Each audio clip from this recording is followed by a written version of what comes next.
ভাই এটা কি করেছে? মানে সিরিয়াসলি রাইহান রাফিকে স্যালিউট, সাকিব খানকে স্যালিউট। আমি মন থেকে বলছি, আমি সাকিব খানের কাজ যখনই আসে জাস্ট অনেস্ট রিভিউ দেওয়ার চেষ্টা করি, যেটা খারাপ লাগে খারাপ বলি ওপেনলি। কিন্তু আজকে যেটা দেখলাম এটা বাংলা ইন্ডাস্ট্রির জন্য সত্যি কথা বলতে গেলে এটা গর্ব। আমরা বারবার বাংলাতে চেষ্টা করে এসেছি বিভিন্ন সময় বলার যে মেন স্ট্রিম কমার্শিয়াল এমন কিছু হোক যেটা সাউথের সঙ্গে তুলনা করা চলে। আমরা আমাদের এখানে চেঙ্গিস দেখতে পাচ্ছি বা সাউথ মানে আমাদের বাংলাদেশেও সাকিব খানের বহু কাজ আসছে, কিন্তু তুফান সিরিয়াসলি ভাই ঝড় তুলে দিয়েছে। সকাল থেকে যারা বলা হচ্ছে ঝড়ে উড়ে যাবে, সিরিয়াসলি ভাই কাঁপিয়ে দিয়েছে। তো এখন কথা বলবো তুফানের টিজারটাকে নিয়ে।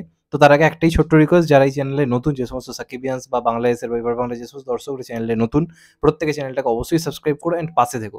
কারণ এই তুফানের জন্য আমার ভাই সাপোর্ট থাকবে, মন থেকে বলছি।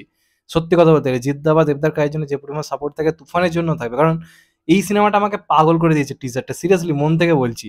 আমার এতটা এক্সপেকটেশন ছিল না, আমার সত্যি কথা বলতে এক্সপেকটেশন ছিল না তা নয়। সাকিব খানের এই সিনেমাটা নিয়ে আমার মধ্যে এক্সপেকটেশন ছিল, কিন্তু কোনোদিন সাকিব খানের কোনো টিজার দেখে আমার মধ্যে গুজবাম্পস ও পাগলামি কাজ করেনি যেটা আজকে করছে। এটা কি করেছে? টিজারের শুরুতেই যে ঝলকটা যেখানে সাকিব খান বন্দুক তুলে গুলিটাই চালাচ্ছে এবং সামনে দলবল নিয়ে দাঁড়িয়ে রয়েছে, ভাই দেখে তো পুরো সেই লকেশ কানাকরাজের ডাইরেকশন মনে হচ্ছে, যেন মনে হচ্ছে আমি লিও দেখছি, যেন মনে হচ্ছে আমি বিক্রম দেখছি। সেই লেভেলের ডাইরেকশন এবং সাকিব খানের ডায়লগ থ্রোয়িং পুরো চেঞ্জ।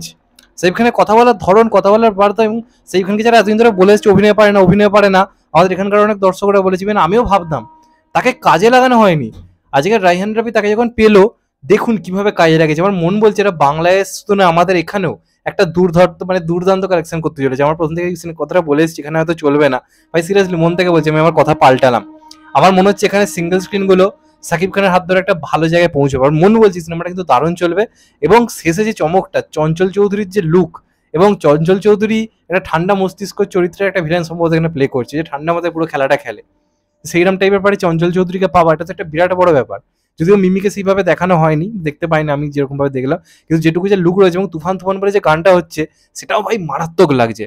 এক কথায় দুর্দান্ত দুর্ধর্ষ একটা টিজার রয়েছে। বাংলার শেষ কয়েক বছরে এপার বাংলা ওপার বাংলা মিলিয়ে আমি সত্যি বলছি এত ভালো টিজার দেখিনি আফটার চেঙ্গিস। মন থেকে বলতে গেলে চেঙ্গিসের পর এটা আমার দেখা সব থেকে সেরা টিজার এখন অব্দি বাংলা সিনেমা দিক দিয়ে বিচার করতে গেলে। এবং তারা টেকনিক্যাল দিকে ভয়ঙ্করভাবে খেটেছে। এবং রাইহানের রেপি স্যালুট ম্যান, স্যালুট। এই লোকটা আমি বলেছিলাম চাইলে অনেক কিছু করতে পারে। আমার মনে হয় আমাদের এপার বাংলার যারা প্রোডাকশন হাউস তাদেরও ভাবা উচিত যে জিৎ দেবের সঙ্গে যেন রাইহান রাফি কাজ করে। আমি মন থেকে চাই আজকে সাকিব খানকে যেভাবে প্রেজেন্ট করতে পারে, তার ভাবো সে জিৎ দেবকে কিভাবে প্রেজেন্ট করবে। আমি তো মন থেকে চাই। এবং সত্যি কথা এই কাজটা নিয়ে এক্সপেকটেশন বেড়ে গেলে, এটাকে বলে টিজার। এই হচ্ছে একটা টিজার যেটা আগুন লাগিয়ে দিতে পারে মন থেকে দিলসে। সিনেমা দেখার জন্য এক্সাইটেড করছে। এবং সাকিব খানের এই রূপ আমি আগে কখনো দেখিনি। এবং লাস্টে যে চেঁচাচ্ছে সাকিব খান, এবং মেকিংটা দেখেছেন, সিনগুলোর যে প্রেজেন্টেশনটা কত ইউনিক দেখেছেন। ওখানে চঞ্চল চৌধুরী একটা ছোট্ট হাসি দিল তুফান বলে, তারপরেই ক্যামেরাটা স্প্যান করে এলো সাকিব খানের কাছে, যেখানে সাকিব খান মানে এই চরিত্রটা এমনভাবেই সাকিব খানকে দ্বিধাগ্রস্ত করে দিয়েছে যে সাকিব খান এরমভাবে বসে চেঁচাচ্ছে, তার চারপাশে আগুন জ্বলছে। তার মানে এটার মাধ্যমে ভিলেনটা কতটা শক্তিশালী সেটা বুঝিয়ে দেওয়া হচ্ছে। তার মানে এটা ভয়ঙ্কর লেভেলের কাজ হবে ভাই, ভয়ঙ্কর লেভেলে। এমনি এটা পার্ট ওয়ানের পর পার্ট টু আসবে। তো সিরিয়াসলি ভাই এক্সপেকটেশন বাড়িয়ে দিল।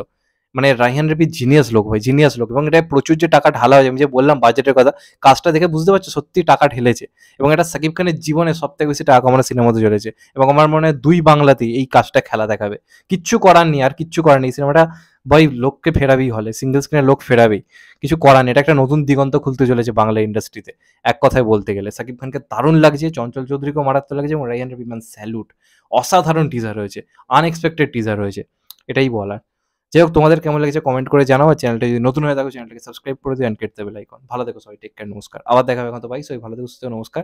আর যদি সিটি মারতে পারতাম ভাই সিটি মারতাম, সিটি মারতে পারি না, কিন্তু হলে গিয়ে চেঁচাবো সত্যি কথা বলতে গেলে সাকিব ভাইয়ের জন্য ফার্স্ট টাইম, মন থেকে বলছি। ভালো থেকো সবাই, টেক কেয়ার, নমস্কার। আবার দেখা হবে।